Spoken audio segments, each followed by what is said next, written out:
बिस्मिल्लाहिर्रहमानिर्रहीम। Dear students, आज हम बहुत ही बेसिक टॉपिक डिस्कस कर रहे हैं, that is element and compound. अगर आपको इसके बारे में पता है तो आप बहुत से टॉपिक्स को इजीली अंडरस्टैंड कर सकते हैं। आपको एलिमेंट और कंपाउंड में अगर फ़र्क पता होगा तो आपको बहुत आसानी हो जाएगी आगे। अच्छा जी, अब हम पहले एलिमेंट के बारे में डिस्कस कर लेते हैं। एलिमेंट की अगर हम बात करें तो यूनिवर्स के अंदर जितनी भी चीज़ें हैं वो हमें पता है कि एटम से मिलके बनती हैं, एटम से मिलके बनती हैं। अब जब एक जैसे एटम्स आपस में कंबाइन होते हैं, जब एक जैसे एटम्स आपस में कंबाइन होते हैं, जब सेम एटम्स आपस में कंबाइन होते हैं तो बेसिकली दे फॉर्म एलिमेंट। जब एक जैसे एटम्स आपस में कंबाइन होते हैं तो दे फॉर्म एलिमेंट। इसी तरह से अगर हम कंपाउंड की बात करें तो कंपाउंड भी एटम से मिलके बनता है, क्योंकि हमने ये बात कही है कि दुनिया के अंदर जितनी भी चीज़ें हैं वो एटम से ही मिलके बनी है। लेकिन हम कंपाउंड में ये बात करेंगे कि जब डिफरेंट एटम्स आपस में कंबाइन होते हैं, जब डिफरेंट एटम्स आपस में कंबाइन होते हैं तो दे फॉर्म कंपाउंड। ये सबसे बड़ा फ़र्क इसमें आ गया।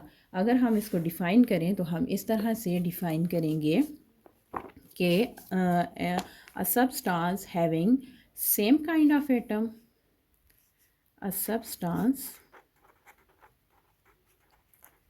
having same kind of atom, same kind of atom which cannot further broken down, which cannot further broken down।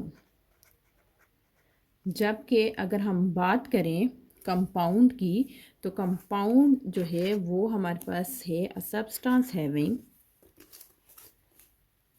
A substance, यहाँ से आपको ज़रा कह रही हूँ क्लियर नज़र आ जाए, a substance having different kind of atoms या different atoms, different kind of atoms. यहाँ पे हमने कहा which can not further broken down, जबकि कंपाउंड जो है वो फर्दर ब्रोकन डाउन हो सकता है। Which can be further broken down, which can be further broken down by any physical or chemical change. By any मतलब किसी भी फिज़िकल या केमिकल चेंज से फ़र्दर ये ब्रोक डाउन हो सकते हैं, जबकि एलिमेंट्स जो हैं वो फ़र्दर नहीं टूट सकते बाय एनी फिज़िकल और केमिकल चेंज, केमिकल चेंज। अब हमने ये बात कही कि एलिमेंट्स जो हैं वो फ़र्दर ब्रोकन डाउन नहीं हो सकते। यहाँ पे मैं एग्ज़ाम्पल ले लेती हूँ। फॉर एग्ज़ाम्पल हम सोडियम की बात कर लेते हैं। सोडियम एटम जो है अगर हम इसके छोटे छोटे छोटे छोटे पीसेस करें तो बहुत भी हम इसके छोटे पीसेस करेंगे तो आखिर में इसका जो स्मॉलेस्ट पार्टिकल है वो Na ही होगा, एटम ही होगा इसका स्मॉलेस्ट पार्टिकल। ठीक है, सोडियम एलिमेंट ही होगा, सेम काइंड ऑफ एटम ही होगा जिससे ये मिलके बना है। जबकि अगर हम कंपाउंड की बात करें तो जिस तरह से हमने कंपाउंड में ले लिया GNaCl ले लिया।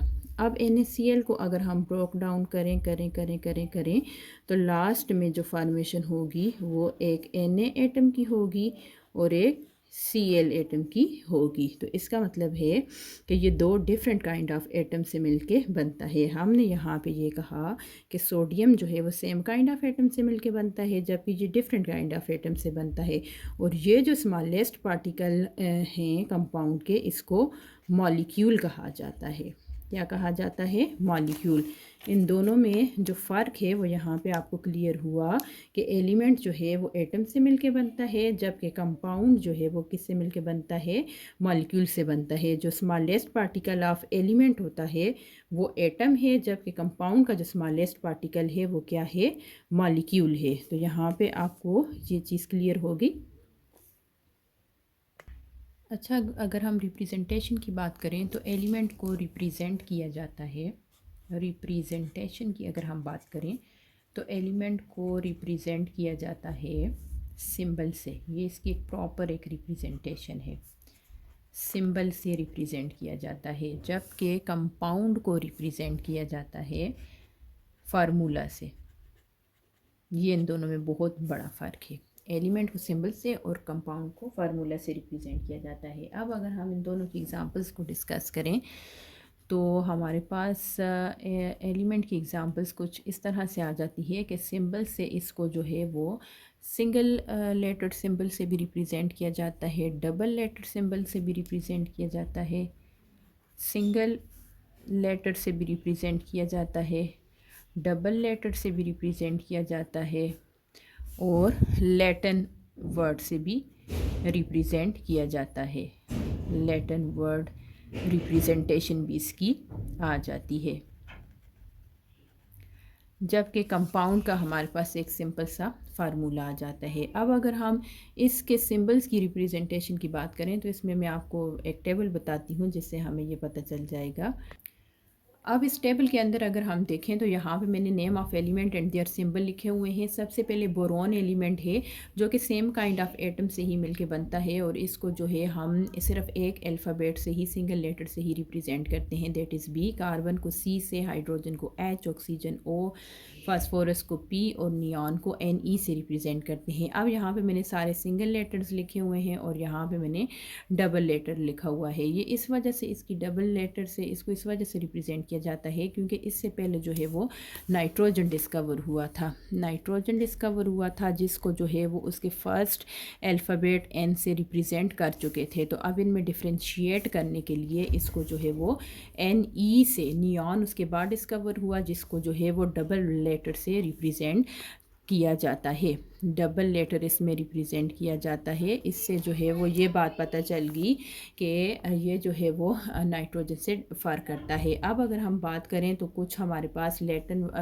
कुछ हमारे पास ऐसे एलिमेंट्स हैं जिनको उनके लैटिन नेम से जो है वो सिंबल दिया गया है, रिप्रेजेंट किया जाता है। सोडियम की बात करें तो उसका लैटिन नेम नेट्रियम है, इसलिए इसको Na से रिप्रेजेंट किया जाता है। अब इसका लैटिन नेम से इसको क्यों रिप्रेजेंट किया गया, क्योंकि इसका जो स्टार्ट का वर्ड है वो एस है। तो ऑलरेडी हमने सल्फ़र जो है वो सल्फ़र को एस से, सिंगल वर्ड से जो है वो रिप्रेजेंट करते हैं। सेलेनियम है तो उसको एस ई से जो है वो उसके पहले दो वर्ड से जो है वो रिप्रेजेंट किया जाता है। तो ये बेसिकली डिफ्रेंशिएट करने के लिए। तो अब आपको ये याद रखना है कि सोडियम का स्पेसिफिक लैटिन नेम नेट्रियम से उसका सिंबल है एन है, पोटाशियम का लैटिन नेम कैलियम है जिससे के से रिप्रेजेंट, कॉपर जो है वो क्यूप्रियम सी यू से रिप्रेजेंट किया जाता है, सिल्वर का लैटिन नेम अर्गेंटम ए जी है, gold aurum A U, iron ferrum F E, mercury hydrargyrum H G, tin stannum S N, antimony stibium S B. ये सारे जो हैं मैंने जो आपके सामने एलिमेंट्स लिखे हैं इनके स्पेसिफिक लैटिन नेम्स हैं और इनके जो सिंबल्स हैं वो लैटिन नेम से हैं। इसी तरह से अगर हम कंपाउंड की बात करें तो कंपाउंड का हमने बताया कि फार्मूला से रिप्रेजेंट किया जाता है। अब यहाँ पे मैंने कुछ नेम ऑफ कंपाउंड्स लिखे हुए हैं, जैसे सोडियम क्लोराइड है, sodium N A and chloride C L, इसका फार्मूला है NaCl। इसी तरह से वाटर का फार्मूला है H2O, कैल्शियम कार्बाइड का फार्मूला है CaC2। इसी तरह सोडियम बाइकार्बोनेट का फार्मूला है NaHCO3। इसी तरह से सोडियम कार्बोनेट का फार्मूला है Na2CO3। तो इससे हमें पता चला कि एलिमेंट और कंपाउंड में यही बड़ा फ़र्क है कि एलिमेंट जो है वो सिंगल एटम, सेम एटम से मिलकर, सिंगल तो नहीं कह सकते, मतलब सिंगल से ज़्यादा भी हो सकते हैं। अगर दो एटम्स आपस में मिल जाएंगे, जैसे अब यहाँ पे हमारे पास हाइड्रोजन है तो दो सेम एटम हुए तो H2 हो जाएगा, दो ऑक्सीजन के एटम हुए तो O2 हो जाएगा। तो इस तरह से इसकी रिप्रेजेंटेशन आ जाती है। अब यहाँ पे मैं आपको बिल्कुल एक इसका छोटी सी समरी बता देती हूँ एलिमेंट और कंपाउंड के डिफरेंस की। यहाँ पे देख लें आप लोग, एलिमेंट जो है वो सब्सटेंस है जो कि सेम एटम से बनता है, जबकि कंपाउंड डिफरेंट एटम से बनता है। एलिमेंट का फंडामेंटल यूनिट एटम है और कंपाउंड का फंडामेंटल यूनिट मॉलिक्यूल है। एटम को रिप्रेजेंट किया जाता है सिंबल से, कंपाउंड को रिप्रेजेंट किया जाता है फार्मूला से। एलिमेंट की एग्जांपल है H2O2Cl2, जबकि कंपाउंड की एग्जांपल है NaCl H2O एटसेट्रा। तो ये जो चार्ट है ये आपके लिए बहुत हेल्पफुल साबित होगा।